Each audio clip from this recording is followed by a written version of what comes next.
Hey guys, welcome to gardening houses. आज के इस वीडियो में मैं आपसे बात करूंगा एक बहुत ही स्पेशल प्लांट के बारे में जो कि एक हर्ब है और ऑलमोस्ट हर घर में पाया जाता है। तो ये जो प्लांट आप वीडियो में देख रहे हो ये है तुलसी का प्लांट। ये प्लांट इंडिया में आपको ऑलमोस्ट हर घर में ग्रो किया हुआ मिल जाएगा।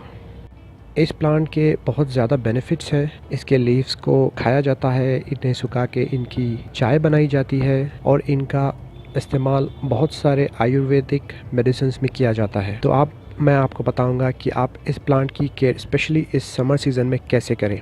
और मैं आपको इस वीडियो में यही बताऊंगा कि आप अपने तुलसी के प्लांट को एक बुशी शेप में कैसे लाएं। जैसे कि आप देख सकते हो मेरा प्लांट कितना बुशी है, तो मैं आपको बताऊंगा कि मैंने इसे ऐसे कैसे बनाया। तो चलिए आप बात करते हैं इस प्लांट के केयर की। तो तुलसी का प्लांट बहुत ही इजी टू ग्रो है। आप अगर बस कुछ चीज़ों का ध्यान रख लें तो ये प्लांट बहुत आसानी से आपके घर पर भी ग्रो हो जाएगा। तो सबसे पहले बात करते हैं इसकी सॉइल की। तो तुलसी के प्लांट को एक वेल ड्रेन्ड सॉइल चाहिए जिसमें से पानी फ़ौरन से ड्रेन आउट हो जाए, और ये सॉइल ऐसी भी होनी चाहिए जिसमें पानी अब्जॉर्ब करके मॉइस्चर बनाए रखे, क्योंकि स्पेशली इस समर के सीज़न में अगर इसकी सॉइल बिल्कुल ड्राई हो जाती है तो ये आपके प्लांट को मार भी सकता है। तो इसीलिए आप इसे ऐसी सॉइल में लगाएं जिसमें मॉइस्चर भी बना रहे और पानी भी फ़ौरन से ड्रेन हो जाए। जो सॉइल मिक्स मैंने यूज़ किया है अपने तुलसी के प्लांट के लिए, उसमें मैंने 2 पार्ट कोकोपीट के लिए हैं, 1 पार्ट नॉर्मल गार्डन सॉइल है, 1 पार्ट रेत है यानी रिवर सैंड, और 1 पार्ट है वर्मी कंपोस्ट का। इनको मैंने अच्छे से मिक्स करके उसी में अपना ये तुलसी का प्लांट लगाया हुआ है। बात हो गई सॉइल की। स्पेशली इस गर्मी के मौसम में आपको वाटरिंग का बहुत ख्याल रखना होगा, क्योंकि तुलसी के प्लांट को ड्राई सॉइल बिल्कुल भी पसंद नहीं है। अगर इसकी सॉइल पूरी ड्राई हो जाए तो ये प्लांट बिल्कुल सा मुरझा जाएगा। तो आप इसको वक्त पर पानी दे दिया करें। इसे पानी देने का सही वक्त है या तो सुबह 8 बजे से पहले या फिर शाम को जब सूरज ढल जाए।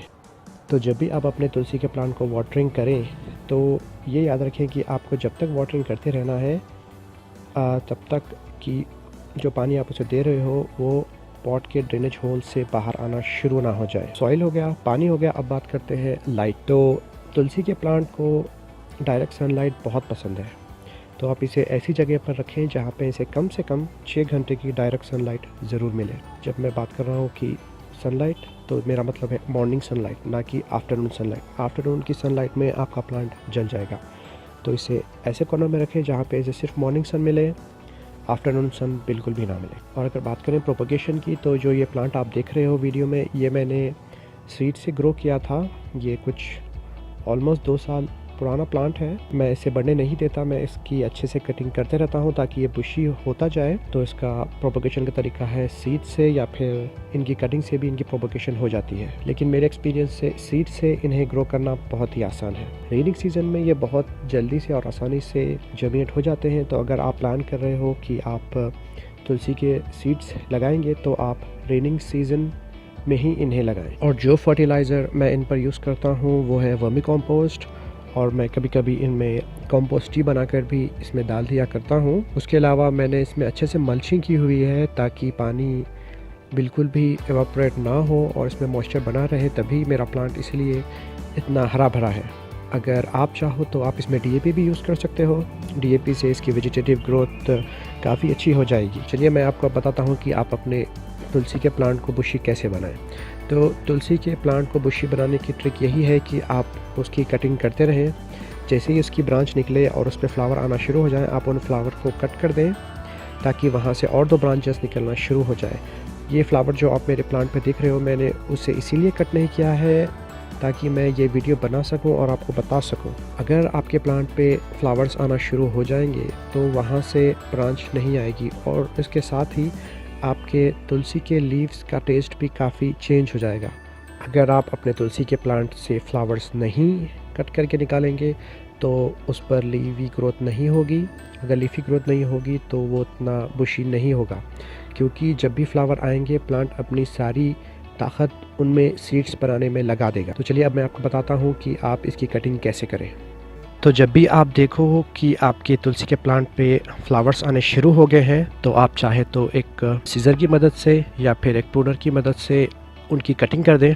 तो आपको करना ये है कि आप फ्लावर को लें और देखें कि उसकी पास से जो ये दो लीव्स हैं, आपको इन्हें छोड़ देना है और इन दोनों लीव्स को भी छोड़ देना है और आप यहाँ से कट लगाएंगे। तो होगा ये कि इससे यहाँ पर इस तरफ से और उसके बाजू से दोनों साइड से दो नई ब्रांचेस आनी शुरू हो जाएंगी। तो हम यहाँ से इसे कट कर देंगे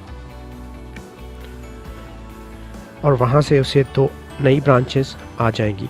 तो आपको ऐसे ही करके सारे प्लांट के फ्लावर्स निकाल देने हैं। तो गाइस, मैंने अपने तुलसी के प्लांट की अच्छे से कटिंग कर दी है। तो जहाँ जहाँ से भी मैंने इसे कट किया है, वहाँ से और दो ब्रांचेस इसकी निकलेंगी और मेरा प्लांट और भी बुशी शेप ले लेगा। तो बस अगर आप ये एक रूल फॉलो